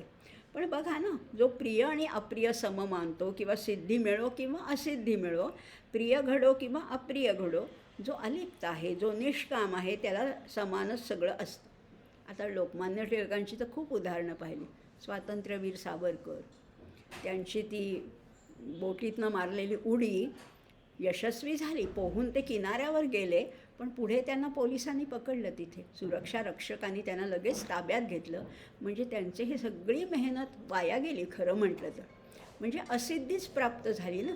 सिद्धी मिळो किंवा असिद्धी मिळो, पण अंदमानच्या तुरुंगातनं त्यांची सन्मानाने मुक्तता करण्यात आली. त्यामुळे ह्या अनेक गोष्टी. आता तुकाराम महाराजांचं किती त्या मंबाजींनी त्यांना काटेरी झोडपानी अक्षरशः झोडपलं, किंवा त्या रामेश्वर भट्टांनी त्याची स्तुती केली. तुका विष्णू नाही दुजा इतकी स्तुती केली. दोन्ही सारखंच आहे. तुम्ही निंदा केलीत काय आणि तुम्ही स्तुती केलीत काय, सगळं सारखंच आहे. तुल्य निंदात्मसंस्तुती असं म्हटलेलं आहे. तुल्य प्रिया प्रियो धीर. धीर शब्द आहे. धीर खूप वेळा पाहिलं आहे आपण. धीर शब्द धृती ज्याच्याकडे. धीर ह्याचा अर्थ विवेकी आहे, धाडसी नाही, फिजिकली धाडस नाही करत, शारीरिक शौर्य नाही दाखवत, पण धृती आहे, ज्याच्याकडे विवेक आहे. ते असे. जेव्हा लोकमान्य टिळकांवर खटला भरला होता, तिथेसुद्धा ते मर्दाप्रमाणे बेफिकिरीने उभे होते, कारण त्यांची धृती प्रबळ होती. त्यांना ज्या पोलीस जीपमधनं नेण्यात आलं, त्याच्यातसुद्धा त्यांना शांत झोप लागली. तुरुंगातल्या त्या कठड्या, म्हणजे त्या खडबडीत फरशीवर सुद्धा ते सुखाने झोपले होते, कारण धृती प्रबळ होती. त्यांना माहिती आहे माझी बाजू सत्याची आणि मी याच्यातनं मुक्त होणारच. या सगळ्याच्या पलीकडे तुल्य निंदात्मसंस्तुती. कोणी निंदा किंवा वंदा त्याच्या पलीकडे जायचं आहे, या कशानेही ते व्यथित झाले नाही तुकाराम महाराज. असा हा श्लोक आहे. आणि हे सगळे गुणातीत आहेत बरं का. लोकमान्य टिळक काय, स्वातंत्र्यवीर सावरकर काय, संत तुकाराम काय, आमचे योगी अरविंद काय, गुरुदेव रानडे काय. गुरुदेव रानड्यांना सुद्धा किती आजार होते, किती दुखणी होती, पण ह्या सगळ्याचं त्यांनी कधी भांडवल केलं नाही, त्याचा बाऊ केला नाही. आपलं कार्य नेटाने, आणि केवढं मोठं कार्य केलेलं आहे एका हयातीमध्ये, हे सगळं त्यांनी पूर्ण केलेलं आहे. इतकी त्यांना शक्ती. त्यामुळे समदुःख. आता आचरण कसे बघतोय ना आपण, हे आचरण बघतोय. मान अपमान. आता पुढचं बघणारच आहोत. पुढचा श्लोक आहे मान अपमान योस्तुल्यस्तुल्यो तुल्य मित्रारी पक्षयो सर्वारंभ परित्यागी गुणातीतस्स उच्यते. आता मान आणि अपमान म्हणजे काय नेमकं बघूया. 25वा श्लोक आहे. निंदा, तुल्य निंदा तर आपण पाहिलीच, निंदा आणि स्तुती. निंदा कशी असते सांगू का? निंदा म्हणजे दुसऱ्याला दोष देणं, तिथे उपस्थित असो किंवा नसो त्याला त्याच्याबद्दल वाईट बोलणं, किंवा काही लोकांकडे छिद्रान्वेषी वृत्ती असते. एक छिद्र सापडलं की त्याच्यात बोट घालून आणखीन ते मोठं करायचं आणि त्याच्यातनं बघायचं की दुसऱ्याचं काय काय चुकलं आहे, मी कसा शहाणा आहे. ही निंदा आहे. आणि स्तुतीसुद्धा घातकच आहे बरं का. मागे आपण पाहिलं होतं 12व्या अध्यायाच्या भक्तोत्तमाच्या लक्षणामध्ये असंच आलं होतं, निंदा आणि स्तुती तुल्य मानायचे. जितकी निंदा बाधक आहे ना, निंदेमुळे काय होतं, आत्मविश्वास गमावतो. सारखंच एखाद्याला जर का आपण म्हटलं तू मूर्खच आहेस, तू बावळटच आहेस, तुला काही येतच नाही, तर आत्मविश्वास खच्ची होतो, आत्मविश्वास पूर्णपणाने नाहीसा होतो. म्हणून निंदासुद्धा, अतिरेकी निंदा पाठीमागे तर करूच नाही आहे, पण समोरसुद्धा जर सांगायचं असेल तर चांगल्या शब्दात सांगता येतं. निंदा ही सर्वथैव वाईटच आहे. त्यामुळे निंदा. आणि अजून एक गोष्ट सांगू का, निंदा कशी आहे सांगू का? असं एका ठिकाणी वाचनात आलं, आजच्या भाषेत सांगते, आजच्या भाषेत बरं का. आज आता मोबाईलचा सगळा जमाना आहे. आपण कुठे गावाला वगैरे गेलो, म्हणजे आपल्या घरापासून दूर गेलो कुठेतरी, की आपल्याला रोमिंग चार्जेस लागायचे. पूर्वी तरी लागायचे रोमिंग चार्जेस. म्हणजे त्या परगावी गेलो असताना आपण फोन केला तरी आपल्याला त्याचं चार्ज लागतो, आणि आपल्याला फोन आला तरी चार्ज लागतो. निंदेचं तसंच आहे. तुम्ही निंदा केली तर त्याचा दोष तुम्हालाच लागणार आहे, पण मी केली नाही आहे. त्या दोघी काहीतरी बोलत होत्या, मी नुसतं माझ्या कानावर पडलं, मी नुसतं ऐकलं तरी दोष लागलाच. की निंदा करणं जितकं घातक आहे तितकं निंदा ऐकणंसुद्धा घातक आहे. मी नव्हते बोलत बाई, तीच बोलत होती माझ्याशी, पण तू ऐकलंस ना, तू हो का म्हणून खत पाणी घातलंस ना, म्हणजे ही निंदा इतकी घातक आहे. म्हणून निंदेपासून सदैव लांब राहायचं आहे. आणि तितकंच स्तुतीपासून सुद्धा लांब राहायचे. दुसऱ्याचीही अतिस्तुती करून घेऊ नका, आणि स्वतःची स्तुती तर अजिबात ऐकू नका. कसं काय? अहो, आम्हाला छान वाटलं जरा लोकांनी, 4 लोकांनी म्हटलं वा वा तुम्ही म्हणजे काय, तुम्ही ग्रेट, तुम्ही म्हणजे महान म्हटलं की आम्हाला जरा मुठभर मास चढतो. तेच घातक आहे ना, तेच घातक आहे. या अध्यात्माच्या मार्गामध्ये जराशा स्तुतीने माणूस लगेच हुरळून जातो, जर 7वे आसमान पर जातो. नको आहे तसं. आणि तुम्हीही दुसऱ्याची स्तुती करू नका. जर तुमच्या जवळच्या व्यक्ती तुम्हाला आणखीन उच्च स्थानी पोचायला पाहिजे असतील तर त्यांची वारेमाप स्तुती करू नका. प्रशंसा करा, कौतुक करा, शाबासकी द्या, बस, दॅट्स ऑल. तिथपर्यंतच थांबायचे. कुणाचीही अतिरेकी स्तुती केली की तो खाली घसरलाच म्हणून समजा. म्हणून तुल्य निंदा स्तुतिर्मौनी असं 12व्या अध्यायात म्हटलं. आणि इथे म्हटलं आहे धीरस्तुल्य निंदात्मसंस्तुती अशी ही आहे. कशाची स्तुती केली जाते, कशाचा अभिमान बाळगला जातो. सौंदर्याचा आहे, देहाचा आहे, ऐश्वर्याचा आहे, सत्तेचा आहे, कुळाचा आहे, आश्रमाचा आहे, पांडित्याचा आहे, वैराग्याचा सुद्धा अभिमान आहे, त्यागाचा सुद्धा अभिमान आहे. मी एवढा त्याग केला बघा. त्यामुळे साधनेचा अभिमान आहे, कीर्तीचा आहे, सगळ्याचा अभिमान असतो. त्याची स्तुती जरा कुणी केली की आम्ही म्हणतो की वा माझ्यासारखा मीच. त्यामुळे दोन्ही. आणि लक्षात घेऊया, जसं मगाशी म्हटलं हे प्रकृतीचे विकार आहेत ते प्रकृतीजन्य आहेत, हे गुण आहेत हे प्रकृतीजन्य आहेत. तसंच हे निंदा आणि स्तुती जे आहेत दोन्हीही अज्ञानातून निर्माण होणार आहेत. स्तुती करतो तेव्हासुद्धा आपल्याला त्या व्यक्तीची काही फारशी माहिती असतेच असं नाही आहे. की समजा त्या व्यक्तीची एखादी गोष्ट चांगली असेल पण दुसरी अतिशय वाईट असू शकते. अतिस्तुती करू नका आणि अतिनिंदा पण करू नका. जशी चांगली बाजूसुद्धा आपल्याला माहिती नसते. दोन्ही. आणि मग याच्या पलीकडे जायचं असेल तर काय व्हायला पाहिजे? गुणातीत. आणि तेच तर आपलं ध्येय. गुणातीत जो होतो तोच त्याच्या पलीकडे जातो. म्हणजे निंदकांनाही लांब ठेवायचे आणि वंदकांनासुद्धा लांब ठेवायचे. जेव्हा मन स्वतःमध्ये समाधानी असतं तेव्हा फक्त फक्त फक्त आनंद.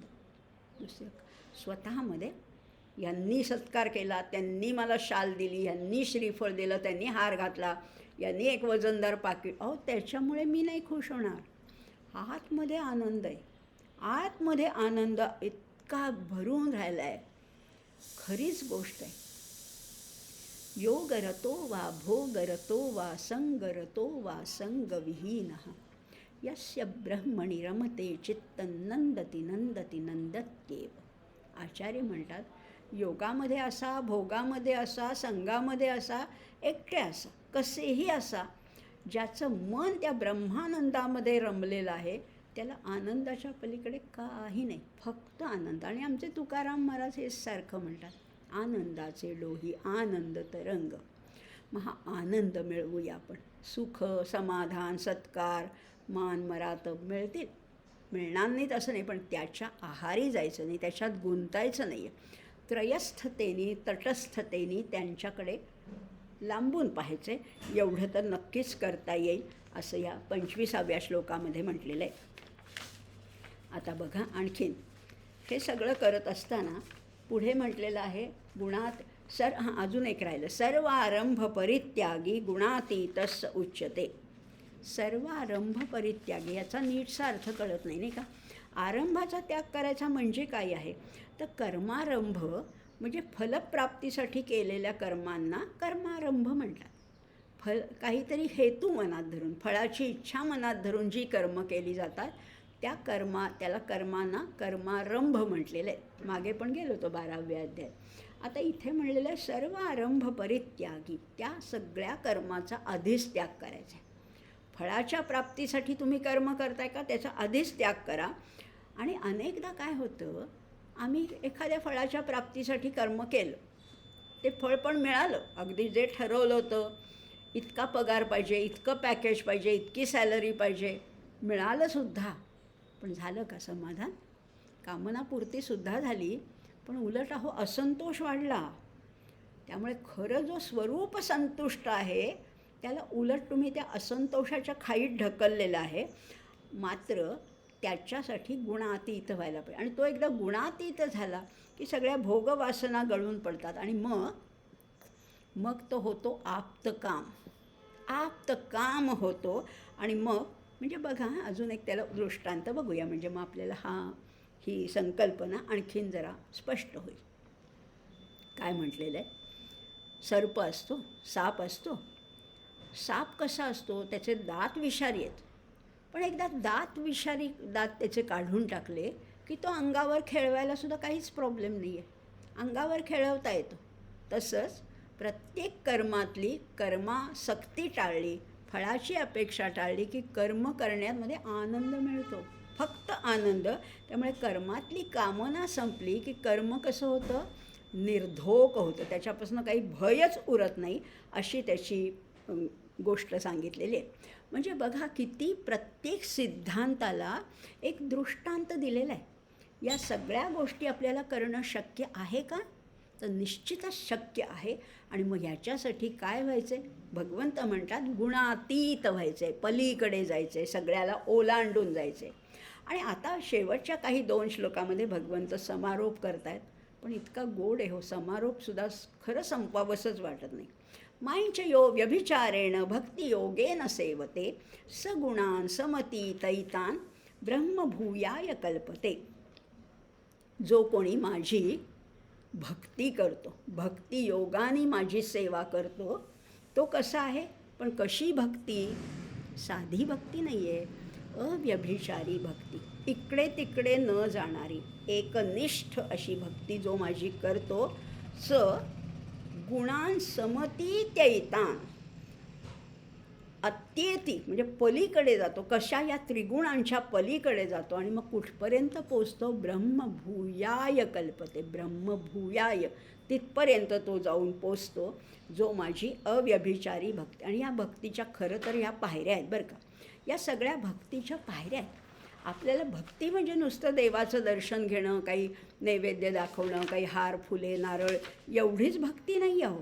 ही भक्तीच्या खरंच. आणि भक्तीला आमच्या अध्यात्म मार्गामध्ये 5वा पुरुषार्थ म्हटलेलं आहे.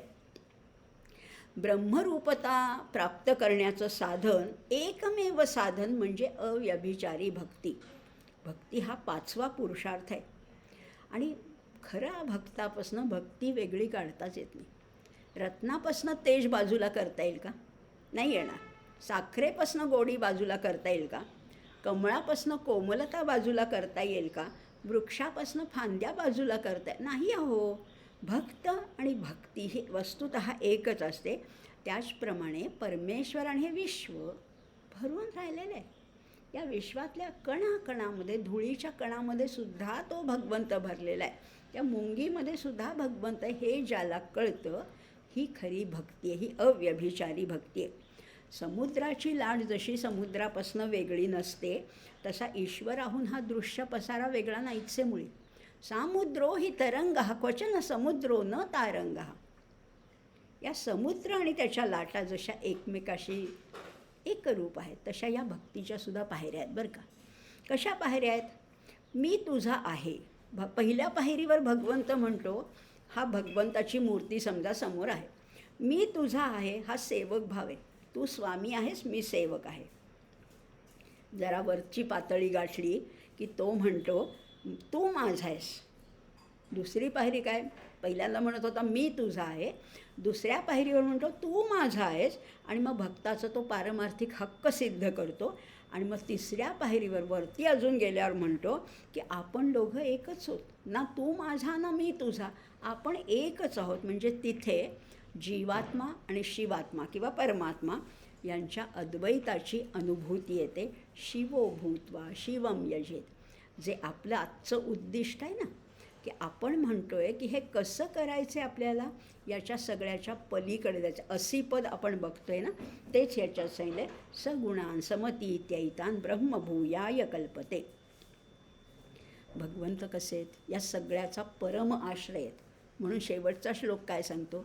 ब्रह्मणो हि प्रतिष्ठा ममृतस्य व्ययस्य च शाश्वतस्य च धर्मस्य सुखस्यैकांतिकस्य च. ब्रह्मणो हि प्रतिष्ठा अहम. मीच या सगळ्याचं परम आश्रयस्थान किंवा अधिष्ठान आहे. भगवंतच आहे. आणि मग कशाचं? अमृतस्य अव्ययस्य च. या अमृत अव्यय या सगळ्या ब्रह्माचं प्रतिष्ठान कोण आहे, अधिष्ठान कोण आहे? तो मीच आहे. शाश्वतस्य च धर्मस्य सुखस्यैकांतिकस्य च. तो अमृत अव्यय शाश्वत धर्म किंवा ते एकरस जे सुख आहे ना, एकरस सुखस्यैकांतिकस्य च, एकरस सुख, ही सगळीसुद्धा त्याचीच नावं आहेत. नावं वेगळी वाटतील, पण शेवटी तो कोण आहे? तो परमात्मा आहे, ते परब्रह्म आहे. मग त्याला अमृत म्हणा, त्याला शाश्वत म्हणा, त्याला एकरस म्हणा, त्याला अव्यय म्हणा, त्याला तुम्ही काही नावं द्या हो. ब्रह्मणो हि प्रतिष्ठा, सगळ्याचं अधिष्ठान, प्रतिष्ठान, आश्रयस्थान तो एकच आहे. ब्रह्मणो हि ही म्हटलेलं आहे म्हणजे निश्चयाने नक्की. प्रतिष्ठाम अमृतस्य व्ययस्य च शाश्वतस्य च धर्म. आणि हे धर्मकर आहे, धर्मकारक असं आहे, धर्म आहे असं त्याचं म्हटलेलं आहे. आणि ते सगळं जे ते भगवंतच आहे. खरं तर खूप सुंदर आहे हा 14वा अध्याय. बोलण्यासारखं खरं तर खूप आहे, पण आता तरीसुद्धा जरी वेळ झाली असली तरी आज 5 मिनटं जरा आणखीन जास्त बोलणार आहे. खरं म्हटलं नवीन, आणि हेच आपण गीतेचं तत्त्वज्ञान तर जाणून घेतोच, पण आणखीन सोपं करून पाहिजे असलं ना, तर विनोबांची प्रवचनं जरूर वाचायची. विनोबांच्या प्रवचनातनं तुम्हाला श्लोकांचा अर्थ नाही कळणार, व्याकरण नाही कळणार, शब्दशः अर्थ नाही कळणार, पण सगळ्यात त्याची गोडी कळेल. विनोबा काय म्हणतात, फार सुंदर त्यांनी एक दृष्टांत दिलेला आहे. आत्मा कसा आहे? तो हलका आहे ना, त्याला काही वजन आहे का? किती किलोचा आत्मा आहे तुमचा? असं नसतं. किलो बिलो काही नाही, त्याला वजनच नाही आहे. आणि वजन नाही त्यामुळे तो वजनरहित आहे, म्हणून तो हलका आहे. आणि हलकी वस्तू आपल्याला माहिती आहे की हलकी वस्तूला वजन नसलं की ती ऊर्ध्वगामी जाते. पीस किंवा आता ती म्हातारी जी असायची उडत उडत यायची ती म्हातारी वर वर जाते, कारण तिला वजन नाही आहे, खाली ती दाणकन आपटत नाही ना. तसा आत्मा स्वयंपूर्ण आहे, वजनरहित आहे. आत्म्याची गती आहे ती ऊर्ध्वगामी आहे. परंतु एखाद्या वस्तूला जड जर का वजन बांधलं, पीस आहे, कापूस आहे, त्याला एखादं काहीतरी जड वजन बांधलं तर ते खाली पडणार ना. आम्ही काय केलं आहे, अज्ञानी माणसांनी, प्रापंचिकांनी काय केलं आहे, तो आत्मबुद्धी वेगळी आहे, त्याला आम्ही देहबुद्धीचं वजन बांधलं आहे, हो की नाही. देहबुद्धी, त्या एखाद्या वस्तूला जड वजन बांधलं की जशी ती खाली खेचली जाते, तसं या देहाचं ओझं त्या आत्म्याला खाली खेचतं. मग आता त्या देह आणि आत्म्याला बाजूला करा. देहे बुद्धी ते आत्मबुद्धी करावी, समर्थ सांगतात. कुठल्याही उपायाने त्या देहाला त्या आत्म्यापासून जरा वेगळं करा. पण तो इतका घट्ट चिकटला आहे. नारळाला जसं खोबरं चिकटलेलं असतं ना, तसं त्या करवंटीला ते खोबरं चिकटलं, तसा या देहाला तो आत्मा चिकटला आहे. तो नाही चिकटला, आम्ही चिकटवलं आहे त्याला. म्हणजे काय केलं आहे नक्की बघा. आपण नारळ फोडतो तेव्हा काय होतं, नारळ फोडला की करवंटी फुटते आणि करवंटी फुटली की आतलं खोबरंही फुटतं. पण जेव्हा त्या नारळातलं पाणी संपून जातं, आतमध्ये तो गोटा होतो. आता पाणी हे ममतेचं, आसक्तीचं लक्षण आहे. आपल्यातली सुद्धा आसक्ती सगळी संपून गेली, निरासक्त अनासक्त आपल्याला होता आलं, ममता संपून गेली, ममत्व गेलं, अहंभाव गेला की मग त्या करवंटीपासून तो नारळ जसा वेगळा होतो, तसंच या देहापासून आत्म्याला वेगळं काढता येईल आणि मग देहाचे भोग आत्म्याला लागूच होणार नाहीत. हे शक्य आहे का? कठीण आहे, पण हे शक्य आहे आणि शक्य करायचे. कारण ह्याच्यापासून मिळणारं फळसुद्धा खूप मोठं मिळणार आहे. म्हणून आत्म्याच्या पायातली जी देहाची बेडी आहे, ती जर का आपल्याला तोडता आली तर खूप मोठा आनंद मिळणार आहे. आणि खरीच गोष्ट आहे, जितम जगत केन मनोही येणं. ज्याने मनावर राज्य मिळवलं, जो स्वतःवर राज्य करतो तो विश्वावर राज्य करताय. मग स्वानंद साम्राज्याचा सम्राट तुम्हाला व्हायचं आहे का? व्हा ना.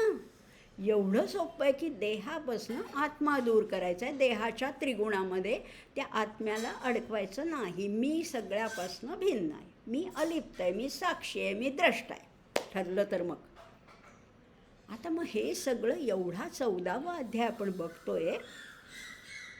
ही सुख दुःख कशी काय वेगळी करायची? सगळ्याला समान मानणं हे अवघड आहे. पण आता बघूया तरीसुद्धा त्याच्यातनं. वैद्य काय करतात? वैद्य प्रकृती तपासतात आपली आणि मग सांगतात आपल्याला की तुमची कफकर प्रकृती आहे, वातकर आहे, पित्तकर आहे, असं आपल्याला ते त्या नाडी बघून सांगतात. या अध्यायात काही वेगळं नाही आहे. ते त्रिदोष सांगतात. वैद्य काय करतात? त्रिदोष सांगतात. आमच्या शरीरातले जे दोष आहेत ना, ते सांगतात की हे वाढलेलं आहे, मग ह्याच्यावर हा उपचार करा म्हणजे तुमचा पित्त कमी होईल, तुमचा वात कमी होईल, वगैरे वगैरे.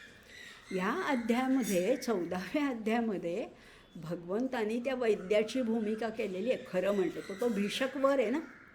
विष्णू सहस्रनामामध्ये त्याचं भेषजम भीषक असं त्याचं नाव आलेलं आहे. त्यामुळे ते वैद्यच आहेत. तर वैद्य जसे प्रकृती तपासतात तशी ही सुद्धा आणि प्रकृतीच आहे. शेवटी बघा साम्य.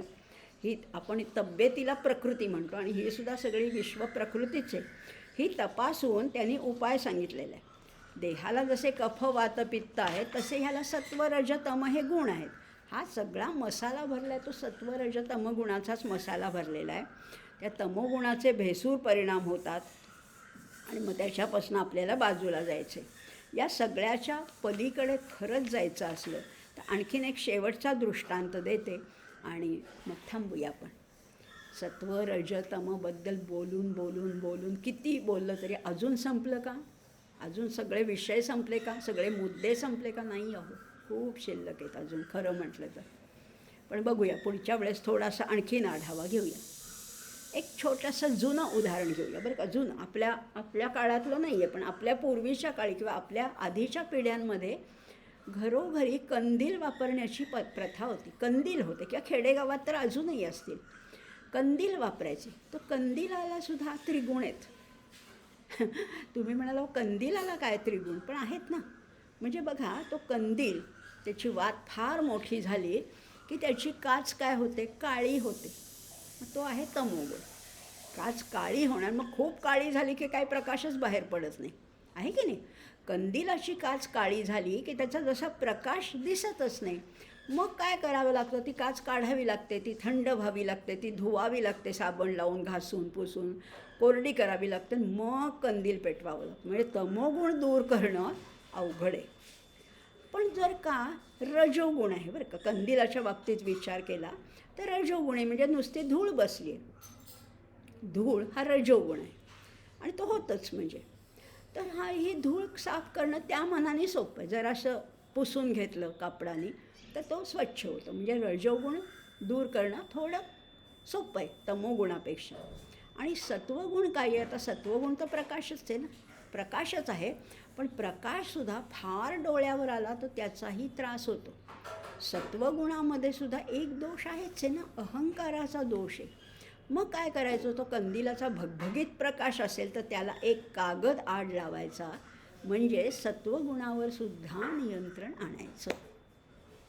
म्हणजे कंदिलाचा प्रकाश पाहिजे असेल तुम्हाला खरंच, तर आधी ती तमोगुण काढून टाका. आधी ती काच स्वच्छ करा, मग ती हलक्या अशा कापडाने पुसून घ्या.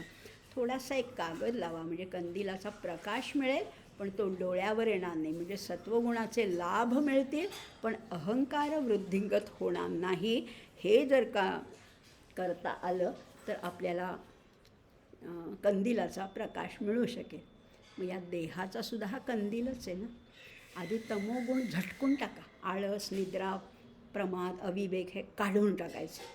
रजोगुण म्हणजे कर्मामध्ये अतिप्रवृत्ती जी आहे ती पण हलके हलके कमी करायची. सत्वगुण वृद्धिंगत करायचा आहे, पण त्याचा कुठपर्यंत त्यालासुद्धा मर्यादा आहे. तो त्याचासुद्धा अहंकार होता कामा नये, ममकार होता कामा नये. इतकाच सत्वगुण वृद्धिंगत करायचा आहे. शेवटी पोचायचं आहे त्या परमपदापर्यंत. स्वार्थ कमी करून परमार्थ साधायचा आहे. एवढं केलं तर ह्या त्रिगुणांवर मात करता येईल.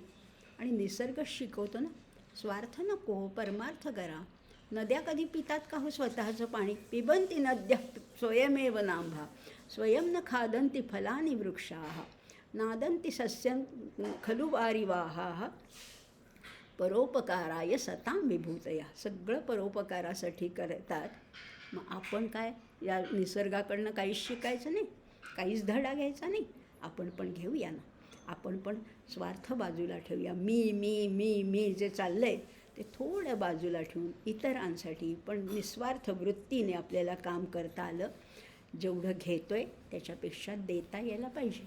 जीवने यावत आदानं स्यात् प्रदानं ततोधिकम् इत्येषा प्रार्थनास्माकं भगवन् परिपूर्यताम्. एवढं तर आपल्याला नक्कीच करता येईल आणि त्यामुळे ह्याच्या पलीकडे जायचे. आणि मग काय प्राप्त होईल? आत्मन्येवात्मनातुष्टः. कुणी काय मला बोललं, कुणी माझी स्तुती केली, निंदा केली, मान केला, अपमान केला, प्रहार केले किंवा हार घातले, मला काहीही फरक पडत नाही. मी कोण आहे? मी सगळ्यापेक्षा अलिप्त, द्रष्टा, साक्षी, चिद्रूप, असंग आहे.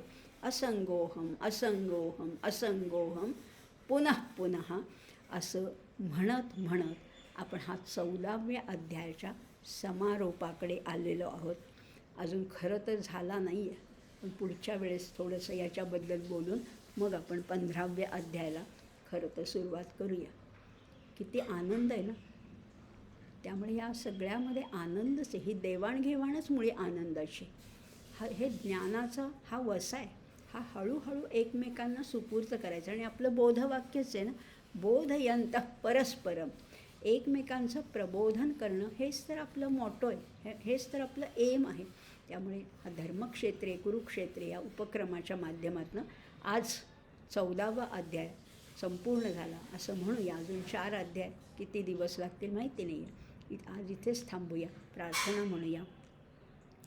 ओम शांताकारं भुजगशयनं पद्मनाभं सुरेशं विश्वाधारं गगनसदृशं मेघवर्णं शुभांगं लक्ष्मीकान्तं कमलनयनै योगिभिर्ध्यानगम्यं वन्दे विष्णुं भवभयहरं सर्वलोकैकनाथं यं ब्रह्मा वरुणेन्द्ररुद्रमरुतस्तुन्वन्ति दिव्यैस्तवैः वेदैः साङ्गपदक्रमोपनिषदैर् गायन्ति यं सामगाः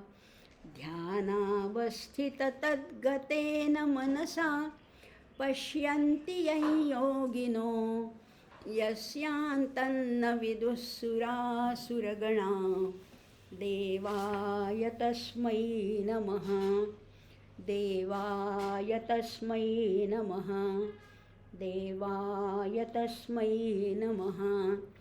भगवान गोपाल कृष्ण महाराज की जय। गीता माता की जय। ज्ञानेश्वर महाराज की जय। जय जय रघुवीर समर्थ।